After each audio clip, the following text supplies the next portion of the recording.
মহারাজ, আজ আপনাকে কেমন উদাস উদাস লাগছে? বলি সুলতানের খাজনা বাকি পড়লো নাকি? কিংবা যুদ্ধের আশঙ্কা? না না, সেসব নয়, সেসব নয়। তবে কাশী থেকে সংবাদ এসেছে। কি সংবাদ? আগামীকাল আমার গুরুদেব আসবেন। ও বাবা, এ তো খুবই আনন্দের খবর। তা এই নিয়ে এত চিন্তা করছেন কেন? বাহ, চিন্তা করব না? গুরুদেব আসছেন, তিনি আবার মাছ মাংস এসব কিছু খান না, নিরামিষ রান্না, কুমড়োর ছক্কা, গাছ পাঁঠার ডালনা, আরো সব কত নিরামিষ রান্না। হাটের থেকে খুঁজে পেতে সব সরেস জিনিস আনতে হবে, না হলে বুঝতে পারছো কি হবে। আমাদের ধর্মপ্রাণা মহারানী মনক্ষুণ্ণ হবেন। তার থেকেও বড় কিছু, মহারাজের গুরুদেবের কাছে সমস্ত নদিয়াবাসীর মাথা হেট হবে, তাই তো মহারাজ? হ্যাঁ, ঠিকই তাই। আপনি কিচ্ছু চিন্তা করবেন না মহারাজ। আপনার গুরুদেবের ভোজনের জন্য সরেস জিনিস আনার দায়িত্ব আমার। আপনি খালি রঘুকে আমার সাথে দেবেন।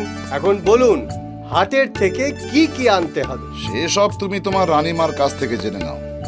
আর হ্যাঁ, আমি খাজাঞ্চি মশাইকে বলে দিচ্ছি, সওদা করার জন্য যা অর্থ লাগবে তা তুমি ওনার কাছ থেকে নিয়ে নিও। যথা আজ্ঞা মহারাজ।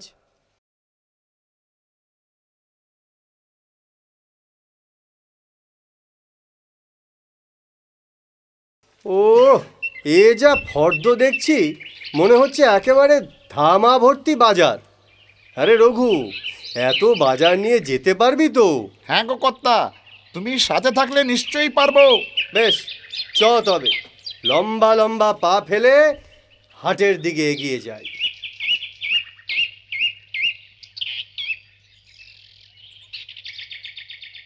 মহারাজ, কাশী থেকে গুরুদেব এসে গেছেন। এসে গেছেন? চলো চলো তবে। আসুন আসুন গুরুদেব, আসুন। ও, কি সৌভাগ্য আমার! আপনার পদধূলিতে আজ আমার এই প্রাসাদ, এই রাজ্য, এই রাজ্যবাসী সব ধন্য হয়ে গেল। না বাবা, আমি এখন সন্ন্যাসী, প্রাসাদের ভোগবিলাস নয়, চাই একটু আচ্ছাদন। বেশ, আপনি তবে বাগানে চলুন, সেখানে একটি কুঁড়ে ঘর আছে। ওহ, তাহলে তো খুব ভালো। তাই চলো, তাই চলো। যাক, ফর্দ মিলিয়ে সবকিছু কেনা হয়ে গেছে। চ রঘু, এবার এগোনো যাক, চল। হ্যাঁ, চলেন কর্তা।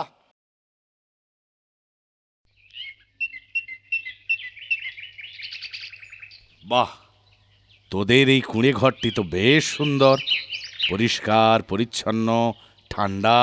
বাহ বাহ, খুব সুন্দর। আজ্ঞে গুরুদেব, আপনি এখানে বসে আমাদের ধর্মোপদেশ দেবেন বলে তৈরি করিয়েছিলুম। ও বাবা, তাই নাকি?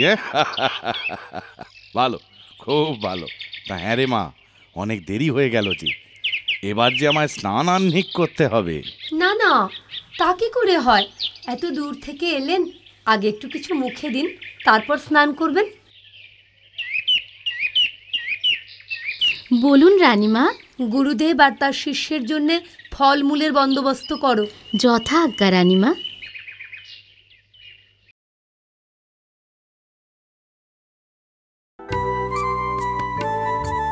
প্রণাম রানীমা, ফলমূল এনেছি। রাখ তবে। আরে, এ কি দাসী, পদ্মপাতা কেন? সোনার থালা কি প্রাসাদে ছিল না? হ্যাঁ, থাকবে না কেন? কিন্তু আমাদের বিদূষক মশাই তো বললেন পদ্মপাতাই দিতে। আমাদের গোপাল বলেছে, কিন্তু কেন? প্রণাম মহারাজ, প্রণাম রানীমা। আমরা গুরুদেবের দর্শনে এলাম, আসতে পারি? হ্যাঁ হ্যাঁ, নিশ্চয়ই, এসো এসো। আচ্ছা গোপাল, তোমার আক্কেলটা কি বলো তো? কেন রানীমা? তুমি দাসীকে সোনার থালা ছেড়ে পদ্ম পাতা করে খেতে দিতে বলেছো কেন? আগে রানীমা, আমি প্রাসাদে ফিরে খবর পেলাম যে উনি প্রাসাদের সুখভোগ ছেড়ে বাগানের এই সামান্য কুঁড়ে ঘরে বসবাস করছেন, আর তাছাড়া উনি সন্ন্যাস ধর্মও নিয়েছেন। তা এইরূপ সর্বত্যাগী সন্ন্যাসীর কাছে সোনার থালাও যা, পদ্ম পাতাও তো তাই। দাসীকে পদ্ম পাতায় খেতে দিতে বলেছিলাম। তা গুরুদেব, আমার এই সিদ্ধান্ত কি কিছু ভুল হয়েছে? না, সিদ্ধান্তে তোমার কোনো ভুল হয়নি। সত্যি তো আমি সন্ন্যাসী, তাই আমার কাছে সোনার থালা আর পদ্ম পাতার কোনো পার্থক্য নেই। কিন্তু তুমি আমার এই শিষ্যটিকে কেন সোনার থালা ছেড়ে পদ্ম পাতায় খেতে দিলে? ও তো আর সন্ন্যাসী নয়। উনি তো আপনার শিষ্য, ভবিষ্যতে আপনারই মতন একজন সর্বত্যাগী সন্ন্যাসী হবেন। তাই এখন থেকেই যাতে উনি লোভ বর্জন করতে পারেন, সেই জন্য ওনাকেও শাল পাতার ঠোঙায় খেতে দিয়েছি। তা গুরুদেব, আমার সিদ্ধান্তটা ঠিক তো? ঠিক, একদম ঠিক। কিন্তু কি জানো, আমার এই শিষ্যটি হলেন এক ধনী তৈল বণিকের সন্তান, নাম অমরাপতি।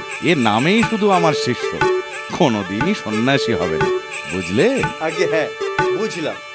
আপনি কিচ্ছু চিন্তা করবেন না সন্ন্যাসী ঠাকুর, আমি ওনার খাবার এক্ষুনি সহস্তে সোনার থালায় সাজিয়ে দিচ্ছি।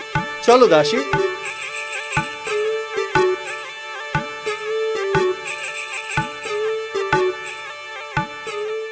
কৃষ্ণচন্দ্র, এই লোকটি কি তোমার কোনো সভাসদ নাকি?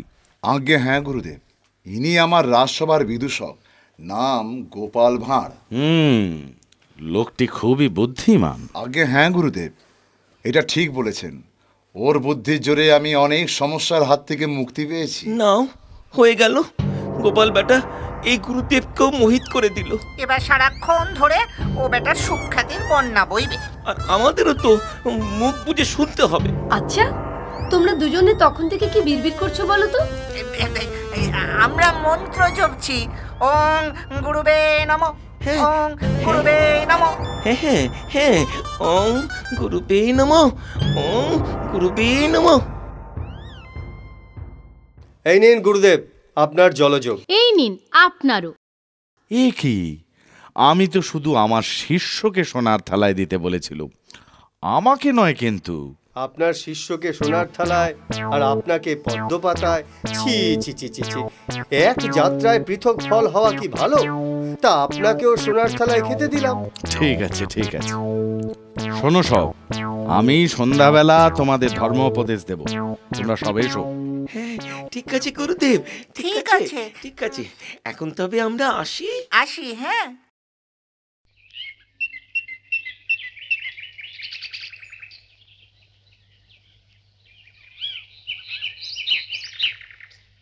এই পৃথিবীর সমস্ত কিছুই ভগবানের সৃষ্ট।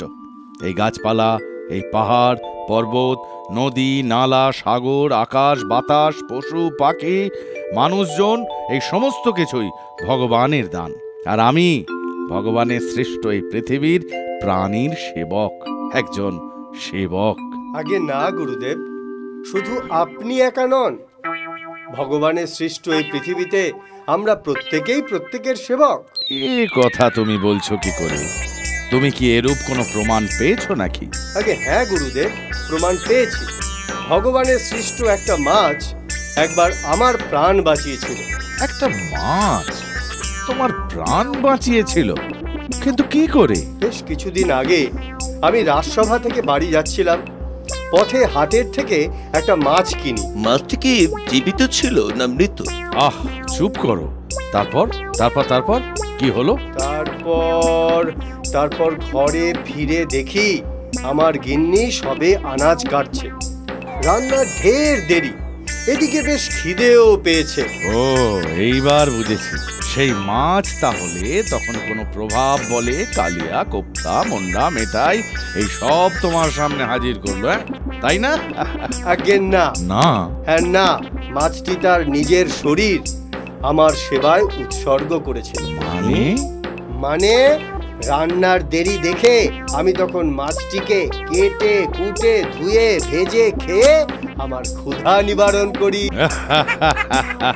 এটা হারামজাদা, তারপরে তোমার গাল একেবারে লাল করে দিতে হয়, তখন থেকে অনেক বেয়াদবি সহ্য করেছি তোমার, আর নয়। আহা, করো কি, ও এক সাধারণ সভাসদ, আর তুমি এক সম্ভ্রান্ত পরিবারের জ্ঞানী সন্তান। তোমার এ ব্যবহার সাজে না। সত্যি গোপাল, তুমি ইদানিং বড় বাচাল হয়ে গেছো, যাকে যা নয় তাই বলছো, এ তোমার ভারী অন্যায়। সত্যি গোপাল, তুমি একটু চুপচাপ বসো তো, নিজেও শোনো আর আমাদেরও শুনতে দাও। হ্যাঁ গুরুদেব, এবার শুরু করুন। হ্যাঁ গুরুদেব, কি বেশ যেন বলছিলেন? হ্যাঁ, কি যেন বেশ বলছিলাম? ওই যে সেবক। হ্যাঁ, সেবক। তা আমাদের গোপালও অবশ্য ঠিকই বলেছে। এ পৃথিবীর আমরা প্রত্যেকেই প্রত্যেকের সেবক। স্বয়ং শ্রীহরি আমাদের জন্যেই এই জল, স্থল, সুন্দর প্রকৃতি, খাদ্য, বসবাসের উপযোগী পরিবেশ প্রভৃতি সমস্ত কিছুই তৈরি করেছেন। আর তাই আমাদেরও উচিত ভগবান শ্রীহরির জন্য কিছু করা। যেমন বলি, নধর কচি পাঠা বলি। না, তার চেয়েও বড় কিছু, আর সেটা হলো দান। দানেরও আবার ভাগ আছে, যেমন শ্রেষ্ঠ, মধ্যম আর নিম্ন। শ্রেষ্ঠ দান কি গুরুদেব? অর্থদান, অন্নদান আর বস্ত্রদান। মহারাজ, এখানে এত রকমের দানের কথা হচ্ছে, ভয় হচ্ছে এরপর না আমার এই মোহরগুলো না চক্ষুদান হয়ে যায়। কি করা যায় বলুন তো? এই মোহরগুলো নিয়ে কোথায় রাখা যায় এগুলো? সামান্য এই মোহর নিয়ে তোমার এত চিন্তা? দাও ওগুলো আমায়, আমি ওগুলো আমার ঝুলিতে রেখে দিচ্ছি। কেষ্টচন্দ্রের রাজ্যে তো আর চোর ডাকাতের উপদ্রব নেই, তাই এগুলো সুরক্ষিতই থাকবে। আর গুরুদেব, আপনার তথাকথিত দান বাদেও তো আরো অনেক দান আছে, যেমন বাতি দান, পিক দান, আতর দান। এগুলো কি ধরনের দান? মধ্যম না নিম্ন? হারামজাদা! বাবা গো! দেখুন মহারাজ, দেখুন এই লোকটি আপনার সামনে আমার কি অবস্থা করলো। আহ গোপাল, বাজে বক বক করো না তো। যাও যাও, এবার নিজের কাজে যাও তো, যাও। সত্যি তো, গুরুদেবের কথার মাঝে তুমি ওরকম ফোরন কাটছিলে বলেই তো জুতোর ঘা খেলে। কি বলুন মহারাজ? হ্যাঁ, তা অবশ্য ঠিকই বটে। আচ্ছা গোপাল, তুমি বরং এক কাজ করো, পাকশালায় গিয়ে বরং গুরুদেবের খাবারের তদারক করো। ঠিক আছে মহারাজ। মহারাজ, আপনি কিন্তু সঠিক বিচার করলেন না। ঠিক আছে, সুযোগ পাই তখন এই আপনাকে আর অমরাপতিকে একেবারে একসাথে জব্দ করব। অমরাপতি, তোমাকে অনেক দিন বলেছি, আজও বলছি, তোমার ওই চণ্ডাল রাগটা একটু কমাও। জানোই তো, রাগ হলো শয়তানের প্রতীক।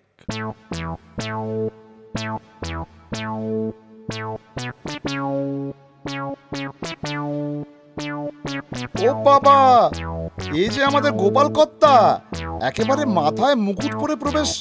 তা মুকুটটা কোন রাজ্যের? ওই যে বেটা গুরুদেবের চেলাটা আমায় জুতো ছুঁড়ে মারলো, এত সাহস! সে কি? তা মহারাজ কি বললেন? কিচ্ছু না, উল্টে আমাকে গুরুদেবের রান্নার তদারকিতে পাঠিয়ে দিলেন। আর অন্যরা? আচ্ছা, এখন ওসব কথা থাক। ঠাকুর মশাই খুব সুন্দর গাছ পাঁঠা রেঁধেছেন, খেয়ে দেখো। আহ, দারুণ, চমৎকার! আর একটু দাও তো ভাই।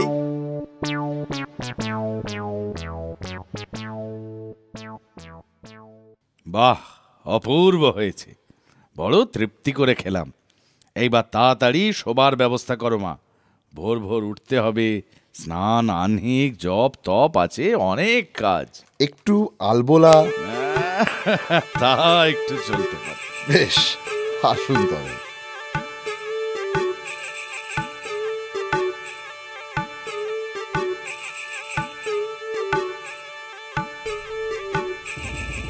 কি খবর? মহারাজ কৃষ্ণচন্দ্রের প্রাসাদে তার যে গুরু আর গুরু ভাই এসে উঠেছেন, তারা নাকি সঙ্গে করে প্রচুর মোহর এনেছেন। বাহ, দারুণ খবর এনেছো। কিন্তু খবরটা আনার সময় এটা খেয়াল করলে না যে রাজপ্রাসাদে অত পাহারা, সেখানে ডাকাতি করতে যাব কি করে? টাটারা ডাকাতি করতে ঢুকে যদি ধরা পড়ে যায় তাহলে কি শাস্তি পাবো সেটা ভেবে দেখেছো? কিন্তু তেনারা তো প্রাসাদে নেই। তবে তারা নাকি বাগানের শেষ প্রান্তে এক কুঁড়ে ঘরে এসে উঠেছেন। সন্ন্যাসী কিনা, তাই প্রাসাদের সুখ ভোগ তাদের ঠিক ভালো লাগে না। কিন্তু সেখানে আমাদের পথ চিনিয়ে কে নিয়ে যাবে? এই লোকটি ওই কুঁড়ে ঘর দুটো তৈরি করেছিল। পথঘাটের হদিশ সব এর জানা। এই আমাদের পথ দেখিয়ে নিয়ে যাবে। তবে আর দেরি কেন ঠড্ডার, এখনই চলো।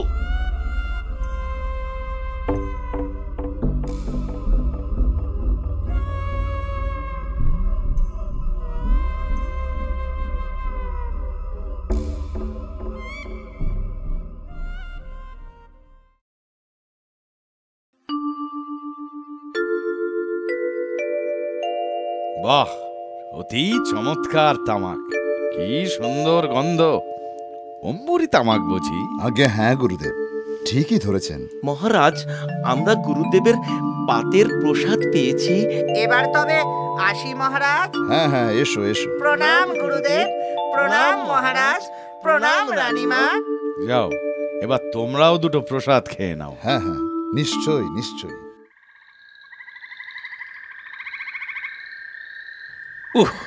আজ ভোজনটা কিন্তু বেশ ভালোই হয়েছে। হ্যাঁ, সবই মহারাজের গুরুদেবের দয়া। তবে যাই বলো, আজ ভোজনের থেকেও বেশি সুন্দর হয়েছে আমাদের গোপালের জুতো খাওয়া। ওহ, দারুণ একেবারে। হ্যাঁ, তা যা বলেছ।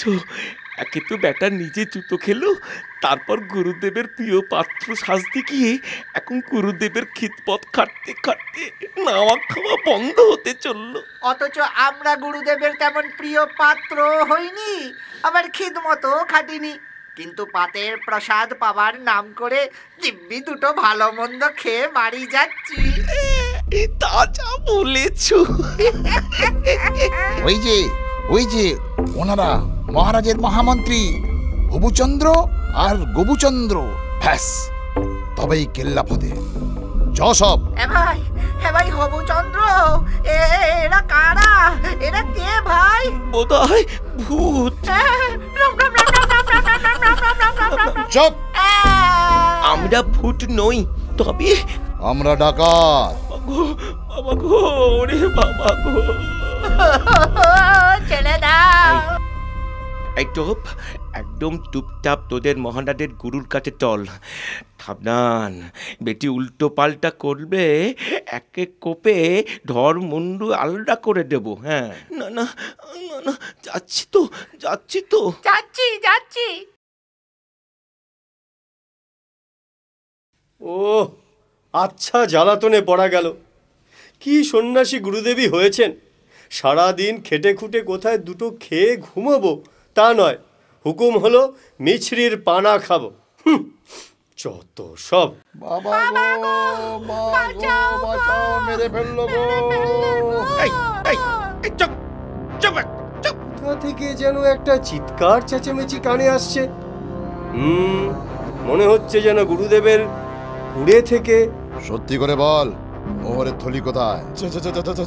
জানি না। আমরাও জানি না। ঠড্ডার, এ বেটা ওই জঙ্গলের মধ্যে থেকে উঁকি ঝুঁকি মারছিল। ও গোপাল, হ্যাঁ, বেটাকে ধরে এনে ভালোই করেছিস। না হলে আবার ও বেটা কোন বুদ্ধির পেছে আমাদের ফেলতো কে জানে। এ তো হিরু ডাকাত। দাঁড়াও, একে দিয়েই আমি তোমাদের সব কটাকে জব্দ করাব। মহারাজ, কি হয়েছে? এরা কারা? এরা ডাকাত। আমাদের গুরুদেবের শিষ্যের মোহরের থলি এরা চাইছে। এদিকে গুরুদেবের ইচ্ছাতেই তার কুঠিরে বা কুঠিরের কাছাকাছি কোনো সৈন্য পাহারায় রাখিনি। এখন এদের বাঁধা দেবো কি করে বলো তো গোপাল? বাধা দেবার কি আছে মহারাজ? মোহরের থলি তো গুরুদেবের পুটুলির ভেতরেই আছে, দিয়ে দিলেই তো ঝামেলা চুকে যায়। এই বুড়ো, তাড়াতাড়ি মোহরের থলি বের কর, না হলে তোর এই নাদুস নুদুস শরীরটাকে একেবারে কালির ভোগে লাগিয়ে দেবো। না না না না, দিচ্ছি। এই নাও বাবারা, মোহরের থলি। চলুন সর্দার, কাজ হাসিল। হ্যাঁ হ্যাঁ, চলো সব। চলো।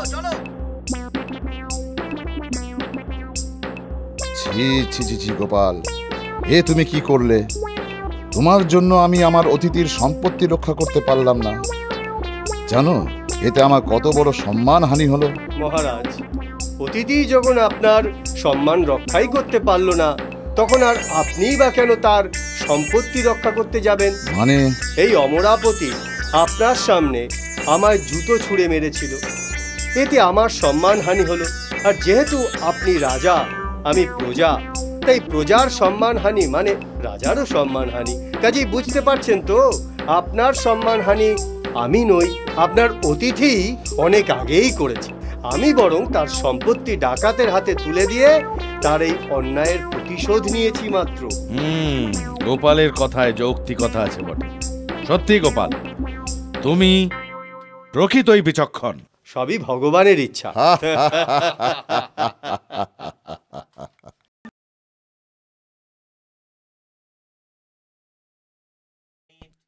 এবারের গল্প লিচু।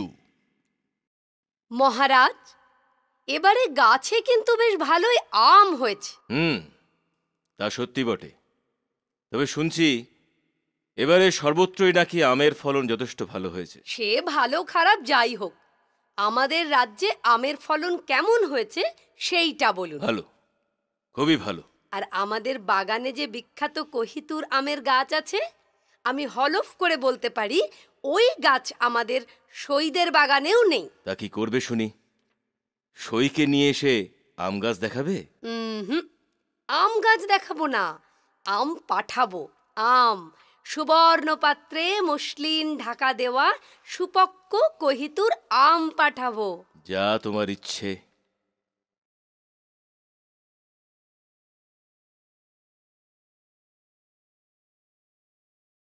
প্রণাম রানীমা। বর্ধমানের রানীমা আপনাদের জন্য সামান্যই উপহার পাঠিয়েছেন। ও মা, কই দেখি দেখি। ও বাবা, সুবর্ণ পাত্রে আম। ও মা, এ যে ভুজপত্রে কি লেখা দেখছি। সখী, তোমার জন্যে আমাদের রাজ্যের আম পাঠালাম, খেয়ে দেখো। তবে হ্যাঁ, ফলটা কেটে যেন আবার বেশিক্ষণ রেখে দিও না, তাহলে তোমার প্রসাধনী সামগ্রীর মতন গলে পড়বে। দেখুন মহারাজ, দেখুন সই কিরকম লিখেছে আমাকে। দুঃখ করো না রানী, তোমার সই আগের জন্মে হয় মন্থরা, নয়তো কইকেই ছিল। এখন চলো একটু রাজ উদ্যানে ঘুরে আসি। বেশ, তাই চলুন। মহারাজ দেখুন, এবছর গাছে যেমন আম হয়েছে তেমনি লিচুও প্রচুর হয়েছে। তা সত্যি বটে। মহারাজ, আমার মাথায় একটা বুদ্ধি এসেছে। কি বুদ্ধি রানী? গোপাল, একমাত্র গোপালই পারে মুখের মতো জবাব দিতে। আপনি বরং তাকেই একবার ডেকে পাঠান মহারাজ। বেশ, যা ইচ্ছে তোমার। আপনি কিচ্ছু চিন্তা করবেন না মহারাজ, এর ওষুধ আমার কাছে আছে। আপনি বরং বাগান পাহারা দেওয়ার ব্যবস্থা করুন। ঠিক আছে, আমি মহামন্ত্রীর সাথে এ ব্যাপারে কথা বলবো ক্ষণ।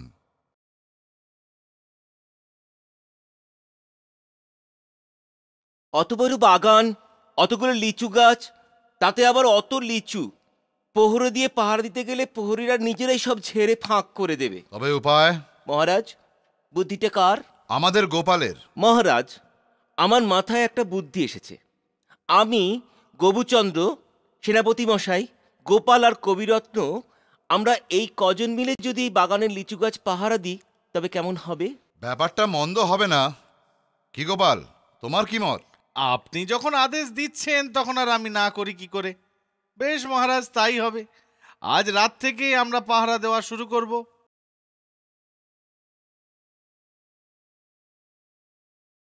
বাবা, কি অন্ধকার রাত্রি!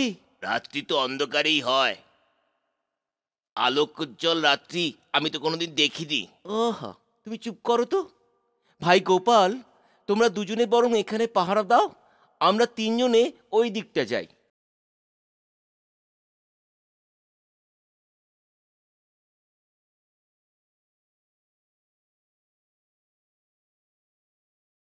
ছি ছি ছি ছি ছি ছি, এই তোমাদের পাহারা! পশ্চিম দিকের বেশ কয়েকটি গাছের লিচু প্রায় সাফ। কাল রাত্রে তো পশ্চিম দিকে মহামন্ত্রী আর তার চেলারা পাহারা দিচ্ছিল না? হ্যাঁ তাই তো, আজ রাত্রে যেন আর চুরি না হয়, ঠিক মতো পাহারা দেবে তোমরা। গবু, আজ আমরা রাত্রের 4 প্রহরে চারদিকে ঘুরে বাগান পাহারা দেব, ঠিক আছে? হ্যাঁ ঠিক আছে। তাহলে আজ আমরা প্রথমে এই পূর্ব দিকে পাহারা দেব। গোপাল, তোমরা পাহারা দেবে পশ্চিম দিকে। চল হে সব, আমরা পূর্ব দিকে যাই।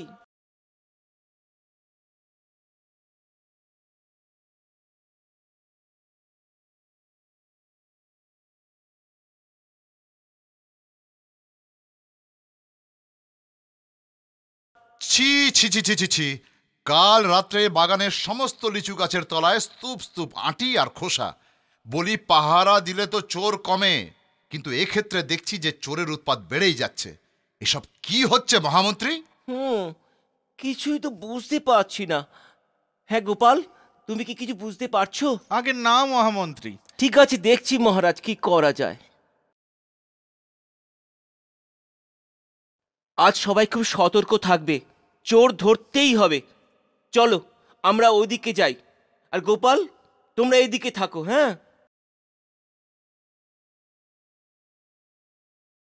কবিবর, চলুন আমরাও চুপি চুপি ওদের পিছু পিছু যাই। বেশ, চলুন।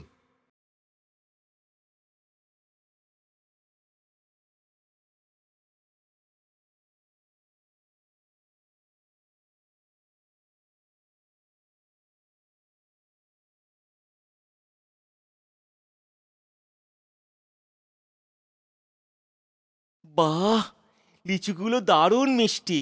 হ্যাঁ, তা সত্যি বটে। কি বুঝছেন কবিবর? এ দেখি শস্যের ভিতর ভূত। দাঁড়াও, দেখাচ্ছি মজা। আপনি এখানে দাঁড়ান, আমি এক্ষুনি আসছি।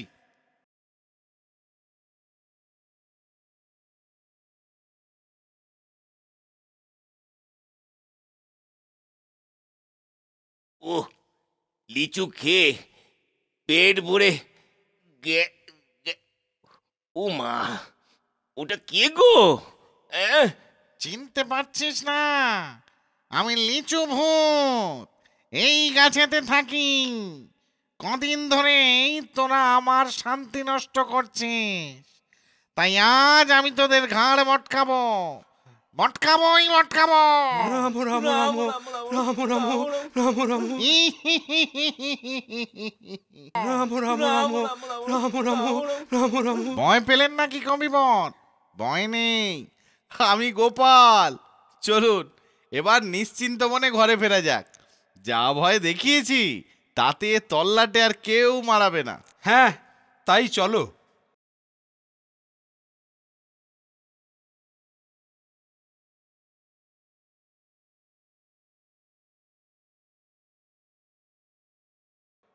যাক বাবা, লিচু বাগানে ভূতের উপদ্রব সাপে বর হয়েছে, আর লিচু চুরি হচ্ছে না। শুধু তাই নয় মহারাজ, বর্ধমানের মহারানীকে মুখের মতন জবাব দেবার মতন সুপক্ক সুমিষ্ট লিচুও পাওয়া গেছে।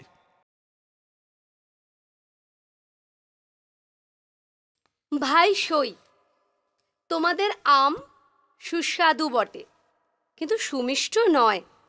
হলে তোমার মনের আর মুখের তেতো দূর হয়ে যেত। তাই বিবেচনা করে আমাদের বাগানে লিচু পাঠালাম, যার গাছ সুদূর পশ্চিম থেকে আনানো হয়েছে। আশা করি এতে তোমার মনের আর মুখের তেতো স্বাদ দূর হবে। ঠিক আছে, সুযোগ পাই তখন আবার দেখে নেব।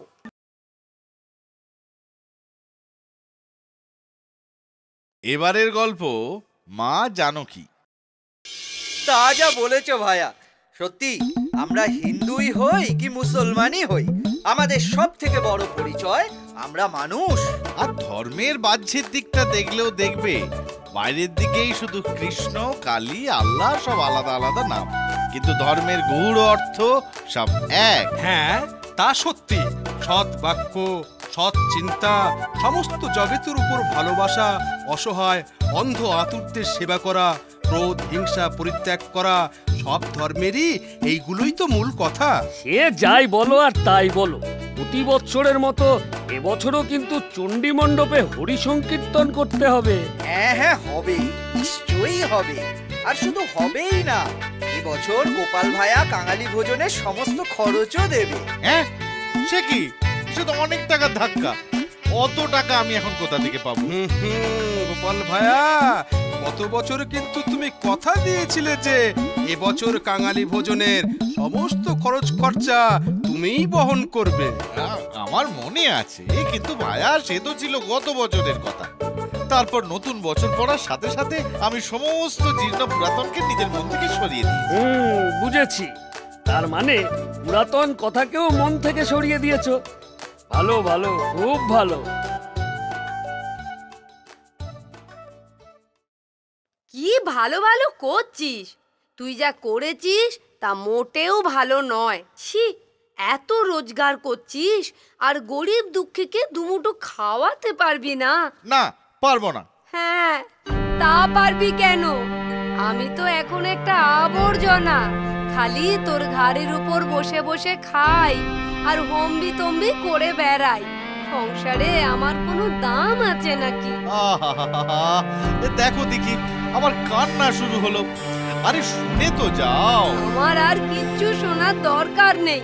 আমি আগামী কালই ভরচাঁদ গিন্নির সাথে কাশি রওনা দেব। দিলে তোমাকে কাঁদিয়ে বুড়ি মানুষ একটা আবদার না হয় তোমার কাছ থেকে পড়েইছে। বুঝতে পারছো না, এই সেই দিন তেলিদের অত বড় দিঘিটা কিনলাম, এখন হাতে একটাও পয়সা নেই। এই নাও, এটা বাধা দিয়ে টাকা নিয়ে এসো, কিন্তু মায়ের চোখের জল ফেলো না। আমার পোটলা পুটলিগুলো গুছিয়ে দে তো। ও মা, ঠাট্টাও বোঝো না? আমি কাঙালি ভোজন করাবোই করাবো। ঠিক বলছিস তো? হ্যাঁ গো মা, হ্যাঁ ঠিকই বলছি। এবার আর কাশি যাবে না তো? না, যাব না। আচ্ছা মা, আমি তো তোমার কথা রাখি, কাঙালি ভোজন করালো, কিন্তু আমারও একটা আবদার রাখতে হবে। কিন্তু বলো, রাখবে? হ্যাঁ, রাখবো। তাহলে দুটো নারকেল নাড়ু খাওয়াও তো। নাড়ু আর নেই, দাঁড়া তৈরি করে দিচ্ছি। গিন্নি, আমি একবার চট করে হরিধনের ঘর থেকে ঘুরে আসছি। কেন? টাকার জোগাড় করতে। তাহলে এই বালা জোড়া নিয়ে যাও। এখন রাখো, দরকার পড়লে নেবক্ষণ। হ্যাঁ গো, বলি টাকার জোগাড় হয়েছে? হ্যাঁ গো হ্যাঁ। আচ্ছা। বেটা নুকুর ঠাকুর, তোমার জন্য আজ আমার এত টাকা খসবে। দাঁড়া, সংকীর্তনের সময় সুযোগ পাই, একেবারে হাড়ে হাড়ে বুঝিয়ে দেব গোপাল মানুষটি কেমন। হরে কৃষ্ণ কৃষ্ণ কৃষ্ণ হরে হরে, হরে রাম রাম রাম হরে হরে। রাধে মাধব, রাধে মাধব। আরে গোপাল যে, এসো এসো। তারপর ভায়া, 3 দিন ধরে যে নাম সংকীর্তন হচ্ছে, তা কই একদিনের জন্যও তো এলে না? সারাদিন রাজসভার কত গুরুত্বপূর্ণ কাজ করতে হয়, কাজেই দিনের শেষে এখানে কীর্তন শুনতে না এসে বরং একটু হাত পা ছড়িয়ে দাওয়ায় বসতে ভালো লাগে। তা নয় ভায়া, আসল কারণটা বোধহয় কাঙালি ভোজন। ওই যে হাত দিয়ে অতগুলো টাকা খসে গেল, তাই না ভাই গোপাল? যাই হোক ভাই, আজ রাত্রে আমি রামায়ণ পাঠ করব, পারলে এসো। ও বাবা, তুমি রামায়ণ পাঠ করবে আর আমি আসবো না? তা কখনো হয়? আসবো, নিশ্চয়ই আসবো। না এলে তোমায় জব্দ করবো কি করে ঠাকুর? অবশ্য রামায়ণ পাঠের সময় বাকযুদ্ধে যদি তুমি আমায় পরাজিত করতে পারো, তাহলে কাঙালি ভোজনের সব খরচা আমি দেব। এই আমি ঠাকুরের সামনে প্রতিজ্ঞা করছি। দেখো ভাই, পরে যেন আবার আফসোস করো না। আচ্ছা চলি এখন, রামায়ণ পাঠের সময় দেখা হবে। ভৃগুরামে ডাকিয়া কহেন ত্রিলোচন, আমার ধনুক লয়ে করহ পয়ান। জনকের ঘরে রাখো করি সাবধানে, আমারে ধনুর ভঙ্গ করিতে যে পারে, কহ জনকেরে যেন সীতা দেয় তারে। এ 3 ভুবনে ইহা তোলে কোন জন, সবে মাত্র তুলিবেন প্রভু নারায়ণ। স্বয়ং দশানন যে ধনু তুলিতে না পারে, কোমল সীতা তাহা সরান অবহেলে। পুনরায় পরিষ্কৃত করিয়া সে স্থান, স্থাপন করেন ধনুক লইয়া মাধবের নাম। অত্যন্ত কাতরা সীতা করেন রোদন, এমন সময় রক্ষা করে কোন জন? সীতারে ধরিয়া রথে তুলিল রাবণ, মেঘের উপর শোভে চপলা যেমন। এইবার বেটা নকুরকে আঘাটায় আটকেছি। আচ্ছা নকুর ভাই, রামায়ণের সবটাই তো বুঝলুম, কিন্তু একটা কথা কিছুতেই বুঝতে পারলুম না। কি কথা ভাই? মা সীতাকে রাবণ কি করে হরণ করলো? কেন? হাত ধরে টেনে রথে তুলে? তা কি করে হবে? জনক রাজার সেই বাড়িতে যেখানে হরধনু ছিল, সীতা মা রোজ সেই হরধনু তুলে জায়গাটা পরিষ্কার করত। কিন্তু যে রাবণ হরধনু তুলতেই পারেনি, সেই রাবণ সীতাকে ধরে নিয়ে গেল। তা কেমন করে হয়? তবে কি তুমি বলতে চাও যে রামায়ণে ভুল লেখা আছে? না, ভুল লেখা নেই, মনে হয় সত্যিটা চাপা দেওয়া। আচ্ছা, তা সত্যিটা কি শুনি? মনে হয় বনবাসের কষ্ট সইতে না পেরে সীতামা নিজেই রাবণের সাথে লঙ্কায় চলে গেছিলেন। এটা তো ঠিক যে তিনি যদি স্বেচ্ছায় না যেতে চাইতেন, তবে রাবণ রাজার সাধ্য কি মা জানকীকে নিয়ে যায়? সীতামা তো ইচ্ছা করলেই বাঁহাতের এক থাপ্পড়ে রাবণ রাজাকে শেষ করে দিতে পারত। তবে কি করে রাবণ সীতাকে জোর করে রথে চাপিয়ে নিয়ে পালিয়ে যায়, এটাই আমার জিজ্ঞাসা। কি আপনারা কি বলেন? কিন্তু নকুর ভাই, কোনো জবাব আছে নাকি তোমার কাছে? না ভাই, নেই। অতএব বাকযুদ্ধে তুমি পরাজিত। তার মানে কাঙালি ভোজনের সমস্ত খরচ তুমিই দিচ্ছ, আমি নয়। হ্যাঁ, তাই যখন শর্ত ছিল তখন তাই সই। সত্যি গোপাল, তোমার বুদ্ধি আছে বলতে হয়। তাও যাতা বুদ্ধি নয়, নাত্যের ক্ষুরোধার বুদ্ধি।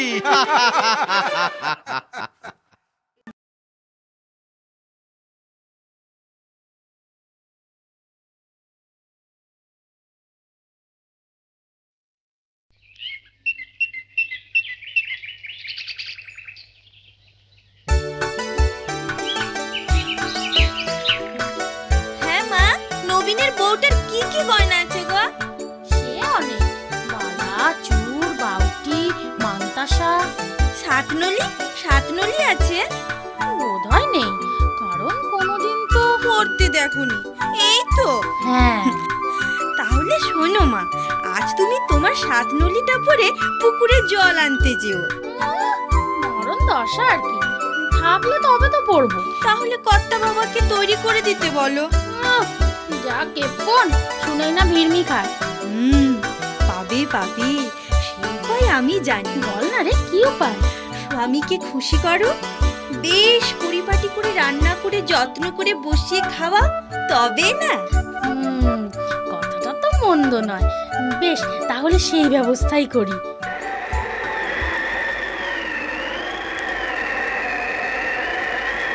স্বামী, কদিন ধরে বড় মাংস খেতে ইচ্ছে করছে, কি করি বলো তো? পার্বতী, কি আর করবে? আরে মূর্তি তো তোমার অনেক ভক্ত, তাদের কারোর কাছ থেকে স্বপ্নাদেশ দিয়ে আদায় করে নাও। প্রত্যেকবার স্বপ্নাদেশ দিয়ে আদায় করতে গেলে নিজেকে কেমন যেন ভিকিরি মনে হয়। তাই ভাবছি এবার ভয় দেখিয়ে আদায় করব। ডাকাতি? হ্যাঁ, কি বললে তুমি? না, বলছি কি ভয় দেখাবে শুরু? রোগ ভয়, মৃত্যু ভয়। যা তোমার ইচ্ছা, কিন্তু কাকে ভয় দেখাবে শুনি? দিব্য দৃষ্টিতে সেটাই তো খুঁজছি।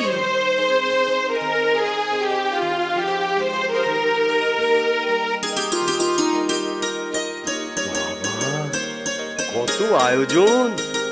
ডাল, ভাজা, পোস্ত, মাছের মুড়ো। আচ্ছা, অনেক হয়েছে, এখন খেতে বস। হ্যাঁ, বস।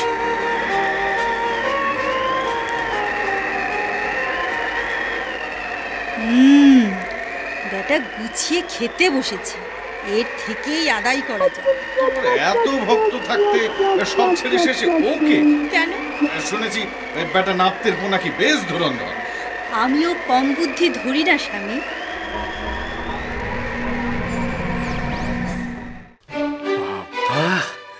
দারুণ দারুণ, কি ব্যাপার বলো তো গিন্নি? না কিছু না। বলোই না, কিন্তু কিন্তু করছো কেন? না মানে বলছিলাম আর কি, মানে মানে মানে একটা সাত নলি। কি? সাত নলি হার গো। বেটা গুছিয়ে খেতে বসেছে, এর থেকেই আদায় করা যায়।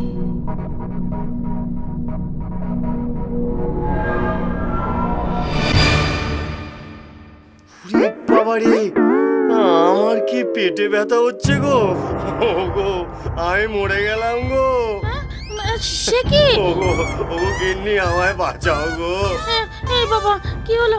বাতাসে, ওরে বাবা বাতাসে, শিগগিরই আয় মা। দেখ তোর কর্তা বাবা সাত নলির কথা শুনে কিরকম ধরপড় করছে। আমি তখনই বলেছিলাম ওইসব সাত নলি আট নলির কথা শুনে উনি ভিড় খাবেন। ওরে, ওনার কিছু হলে আমার কি হবে রে? ও গো, আমি মরে গেলাম গো। ও গো, আমায় বাঁচাও গো। ও মা গো, বাবা গো। মা, মা দুর্গা, আমার স্বামীকে বাঁচাও মা। আমার শাঁখা সিঁদুর অক্ষয় করো মা। ও মা গো, দয়া করো, দয়া করো মা। এই যন্ত্রণা থেকে আমায় মুক্তি দাও মা। আমি কথা দিচ্ছি মা, আমি তোমায় জোড়া মোষ বলি দেব মা। দয়া করো মা, দয়া করো। পার্বতী, আর কেন? এবার তো তোমার মাংস খাওয়ার ইচ্ছা পূর্ণ হয়েছে। আর গোপালের রোগ যন্ত্রণার অবসান। কিন্তু শুধু মাংস, ফলমূল, মন্ডা মিঠাই এসব কিচ্ছু না। চিন্তা করো, দুটো মোষ একা খেতে পারবে না, তা অবশ্য পারবো না। তবে তার ওপর আবার ফলমূল। না, তুমি দেখছি ওই নরলোকের মতন লোভী হয়ে পড়েছো। না না, এ তো ভালো কথা নয়। তুমি এখনই ওর রোগ মুক্তি ঘটাও। ঠিক আছে স্বামী।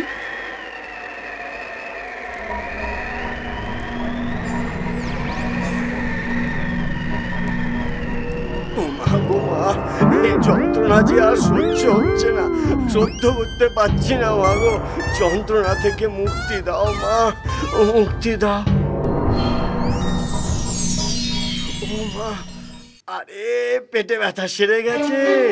ও গো গিন্নি, আমার পেটে ব্যথা সেরে গেছে।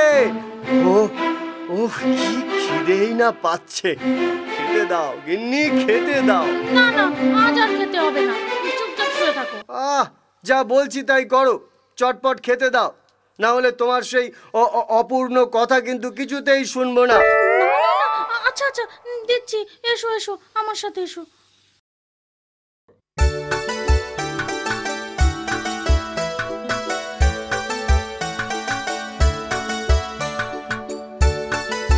ঠিক নি, রান্নাটি বড় চমৎকার হয়েছিল। হ্যাঁ, এবার বলো কি বেশ যেন বলছিলে? বলছিলাম যে আমায় একটা সাত নলি হার বানিয়ে দেবে। এই ব্যাপার, বেশ তাই হবে। তবে একটা শর্ত আছে। কি শর্ত? আজ রাত্রিরে গরম গরম ফুলকো লুচি আর মোহনভোগ খাওয়াতে হবে। পারবে তো? পারবো না মানে? নিশ্চয়ই পারবো। কেমন হয়েছে বললে না তো? সুন্দর, খুব সুন্দর। কাল না এই হারটা পরে আমি ঘাটে জল আনতে যাব। ব্যাপার পার্বতী, তোমার মুখ দেখে মনে হচ্ছে যেন মর্তলোকে প্রলয় উপস্থিত। এটা কি ঠিক হলো? কেন, কি হলো? গোপাল সুস্থ হলো, তারপর এতদিন পেরিয়ে গেল, গোপাল তার বউকে সাত নলি হার গড়িয়ে দিল, আর আমার বেলায় সত্যি গোপালের ভারী অন্যায়। তবে আমার মনে হয় ও মহারাজ কৃষ্ণচন্দ্রের রাজকার্যে ব্যস্ত থাকার দরুন ওইসব ওই বলি ঠলির কথা ভুলে গেছে। ভুলে গেছে না ছাই? আসলে তোমার নিজের ভুলমন বলে ভাবো, সকলেরই বোধহয় ভুলো। আচ্ছা আচ্ছা আচ্ছা, গোপালের শর্ত মনে করিয়ে দেওয়ার জন্য আমি নন্দীকে গোপালের কাছে এখনই পাঠাচ্ছি। ঠিক আছে? ঠিক আছে।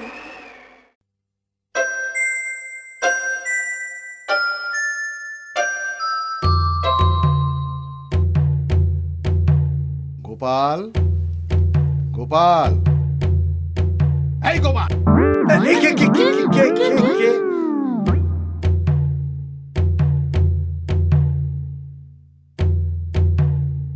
ওরে বাতাসি, ও নকুল, নানা, তুই কোথায় আছিস রে? চুপ চুপ একদম। ও বাবা গো, ও গো। শোন, আমি নন্দী কৈলাসেশ্বর মহাদেবের কাছ থেকে আসছি। দেব মহাদেবের প্রধান চালা নন্দী, প্রণাম। ওগো গিন্নি, প্রণাম করো, প্রণাম করো। প্রণাম হে নন্দীশ্বর। তোর পেট ব্যথার সময় তুই যে প্রতিজ্ঞা করেছিলিস, সে কি তুই ভুলে গেছিস? সেই কথা মনে করানোর জন্যই মহাদেব আমাকে তোর কাছে পাঠালেন। কি কথা বলুন তো? এই যে তুই বলেছিলিস যে তোর পেট ব্যথা সেরে গেলে তুই জোড়া মোষ বলি দিবি। ও হ্যাঁ, মনে পড়েছে। কিন্তু সে তো মোষ নয়, মেষ বলি দেব বলেছিলাম।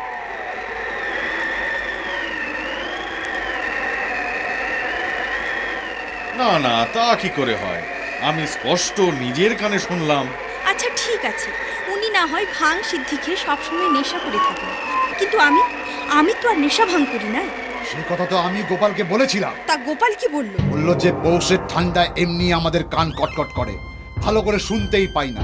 আর মা তো যুগ যুগ ধরে এই বরফের মধ্যেই বসে আছেন, ফলে কানের একেবারে দফা রফা হয়ে গেছে। আর সেই জন্যই ধান শুনতে কান শুনেছেন। বলেছি মেষ, শুনেছেন মোষ। ঠিক আছে, ঠিক আছে, তুমি এখন যাও। যথাজ্ঞা। আর তোমাকেও বলি পারবো, এত নোলা ভালো না। মোষের বদলে যদি মেষই দেয়, তাতে তো হইচই করবার মতন কি হলো শুনি। বলি শান্তিতে একটু তপস্যাও করতে দেবে না নাকি? যত সব ঝামেলা। বেশ, থাকো তুমি তোমার তপস্যা নিয়ে, আমি চললাম।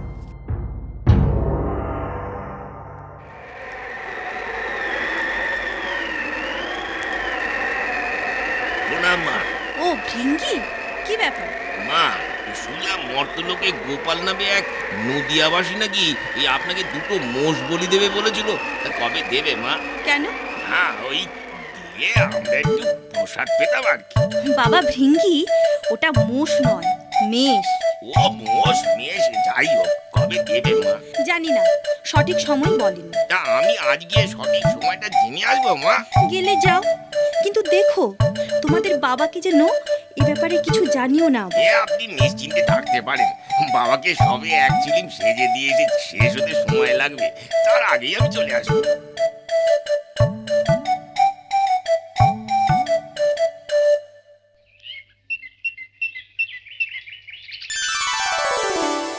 গোপাল, গোপাল। কে? ঠাকুর আপনি? আমি ভৃঙ্গি, শিবের দ্বিতীয় প্রধান চেলা। প্রণাম হই ঠাকুর। বেশ দুটো কবে বলি দিবি বলতো? দেখো ঠাকুর, অনেক ভেবে দেখলাম বাবা মায়ের বহু যুগ বয়স হয়েছে, চর্বিযুক্ত মেষ মাংস হজম করা যদি তাদের পক্ষে কষ্টকর হয়, তাই ঠিক করেছি এক জোড়া মরাল বলি দেব। বাবা, মরাল বুঝলে না? রাজহাঁস। আর চড়ক সংহিতায় তো নিশ্চয়ই পড়েছো, পক্ষী মাংস সহজ পাচ্ছ। এই দেখো না, চান হলো। এবার দুটো মুখে দিয়েই রাজসভায় যাব। আসার সময় রাজ উদ্যান থেকে দুটো রাজহাঁস চুরি করে এনে সামনের অমাবস্যাতেই বলি দিয়ে মায়ের পুজো করব। ঠিক আছে।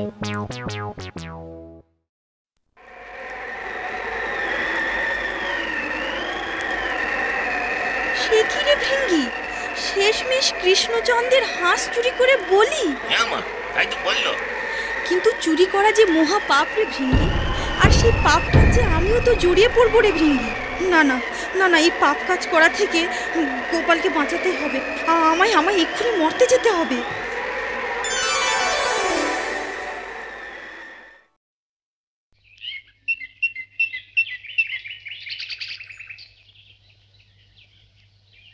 হে কৃষ্ণ করুণা সিন্ধু দীনবন্ধু জগৎপতে গোপেশ। গোপাল, কে? আমি পার্বতী, মহামায়া, দেবী দুর্গা। মা, মা তোমার চরণে এই দিনের শতকোটি প্রণাম মা। গোপাল, তুই নাকি কৃষ্ণচন্দ্রের হাঁস চুরি করে আমায় উৎসর্গ করবে বলেছিস, জানিস চুরি করা মহাপাপ। হ্যাঁ মা, এই ভিঙ্গি দাদাকে এই হাঁসের কথাটা বলার পর আমারও এই কথাটা মনে হয়েছিল বটে, তাই আমি ঠিক করেছি চুরি করে নয় মা, নিজের ক্ষমতার মধ্যে যেটা পারবো সেটাই তোমায় উৎসর্গ করব। তা কি উৎসর্গ করবি? মৃগেল মাছ। গত বর্ষায় পুকুরে বাচ্চা ছেড়েছিলাম, এবছর বেশ বড় বড় হয়েছে, খেতে দেখেছি বেশ মিষ্টিও বটে। মরাল থেকে মৃগেল? সাধ্যের মধ্যে মা, না হয় হাঁস চুরি করে। না না বাবা, তুই এই মৃগেল মাছই দিস, চুরি টুরি করিস না। মৃগেল মাছ দেব না, পচা মূলো দেব।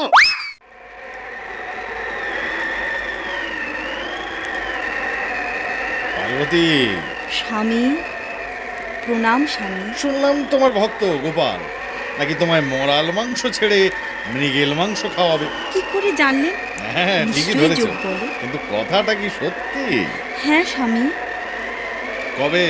আগামী অমাবস্যা তিথিতে। কচু খাওয়াবে। কেন? ওইদিকে চেয়ে দেখো। একেবারে 50 স্বর্ণ মুদ্রা, গুনে দেখে নিন। গুনে দেখার কি আছে? আপনি কি আমায় কম দেবেন? তাহলে আসি। ছি ছি ছি ছি ছি, এ কি মিথ্যেবাদী! দাঁড়া, দেখাচ্ছি মজা। চলো, আমিও তোমার সাথে যাব। বেটা ভণ্ড, জোচ্চোর, আমায় তুই মোষ থেকে মাছে নামালি, এবার সেটাও বেচে দিলি। কি করব মা, তোমার বৌমা তো সাতনলি হাট চেয়েই খালাস। ব্যাস, সঙ্গে সঙ্গেই তা তৈরি করে দিতে হলো, না হলেই তো ঘরে অশান্তি। আর সেটা তৈরি করতে গিয়েই তো হলো যত বিপত্তি। কেন? বিপত্তি কিসের? ড্যাকরার কাছে দেনা, এদিকে শাস্ত্রে আছে আগুন, ঋণ আর শত্রু শেষ রাখতে নেই। আর আপনি আমার মা, তাই ভাবলাম আপনি আমার দুঃখ বুঝবেন, কিন্তু পাওনাদার তো আর তা বুঝবে না। তাই মাছগুলো বিক্রি করে পাওনাদারের দেনা মেটাবি। হ্যাঁ মা। তাই এবার কি বলি দিবি? সন্ধে তো হয়েই এলো, আর একটুক্ষণ অপেক্ষা করুন, দেখবেন ডাস মাছির মতো বড় বড় সব মশা বেরোবে। ভাবছি তাই বলি দেব। শেষমেশ মশা? বেশ, তাই দিস। তুই তোর কথা রাখ, আমি তাতেই খুশি হব। এদিকে আবার একটা মুশকিলও আছে। কি মুশকিল? আমি মশা ধরতে গেলে জ্যান্ত মশা তো ধরতে পারবোই না, উল্টে মোড়ে চিপটে ধর মন্ডু সব এক হয়ে যায়। বলি আর দিতে পার, তার চেয়ে আপনি বরং দিব্য সুদর্শন চক্র দিয়ে আমার নাম করে দুটো মশা কর্তন করে খেয়ে। তারপর আর কি, আপনারা কৈলাসে ফিরুন, আমিও ঘরে ফিরি। নয়, হ্যাঁ। এবারের গল্প রাজবৈদ্য নির্বাচন। ওগো, আমাদের কি হলো গো? এত বড় জোয়ান ছেলেরা মরে গেল গো। এখন আমাদের বুড়ো বুড়িকে কে দেখবে গো? কোথা থেকে যেন একটা কান্নার রব আসছে না? হ্যাঁ, মনে হচ্ছে নদীর পাড়ের ওই কুলতলি গ্রাম থেকে। চলুন তো গিয়ে দেখি ব্যাপারখানা কি। হ্যাঁ, তাই চলো। ওগো, কাল রাত্রে কাটা পাটার মতন ঝটপট করতে করতে মরে গেল গো। কাছে পিঠে এমন কোন কবিরাজ নেই যে ডাকবো, বিনা চিকিৎসায় মরে গেল ছেলেটা। কি হয়েছে ভাই, এত কান্নাকাটি কিসের? কাল রাত্রে ওনার ছেলে ভেদ বমিতে মারা গেছে। আহারে, রোজকেরে জোয়ান ছেলে। গোপাল কর্তা, শুনেছি রাজদরবারে আপনার খুব খাতির, তাই যদি দয়া করে আমাদের এই গ্রামবাসীদের চিকিৎসার সুবিধার জন্য যদি একজন কবিরাজের বন্দোবস্ত করে দেন। আর ভেদ বমি বলে কথা, এগিয়ে ছেড়ে কথা কইবে, সারা গ্রাম উজাড় হয়ে যাবে। হ্যাঁ, ব্যাপারটা চিন্তারই বটে। ঠিক আছে, আমি আজই এ ব্যাপারে মহারাজের সঙ্গে কথা বলে দেখছি।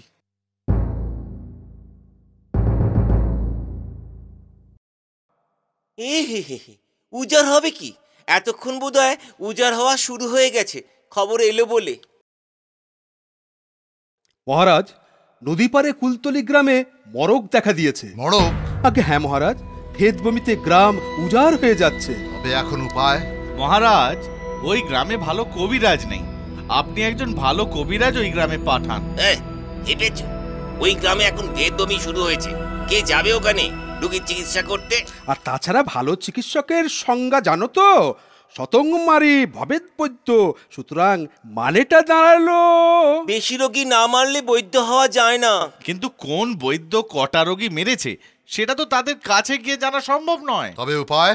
উপায় ঘোষণা। শোনো শোনো শোনো, মহারাজ কৃষ্ণচন্দ্র তার রাজ্যের জন্য একজন ভালো রাজবৈদ্য নিয়োগ করবে। সেই জন্য মহারাজ তার রাজ্যের সমস্ত বৈদ্যকে তার রাজসভায় আগামী পরশু বেলা 10 ঘটিকায় আসার জন্য অনুরোধ জানাচ্ছে।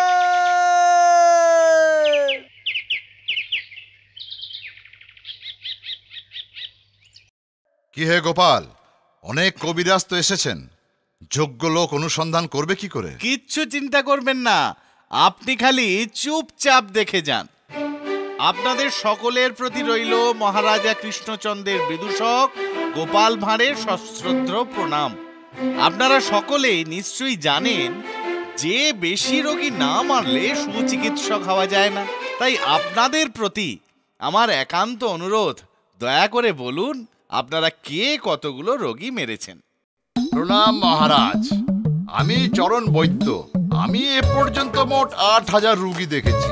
তার মধ্যে 5,500 রুগী আমার হাত যশ আর তাদের কপালের গুণে মারা গেছে। প্রণাম মহারাজ, আমি হরেন কবিরাজ। কারণ এ পর্যন্ত আমি মাত্র 20 জন রোগীর চিকিৎসা করেছি।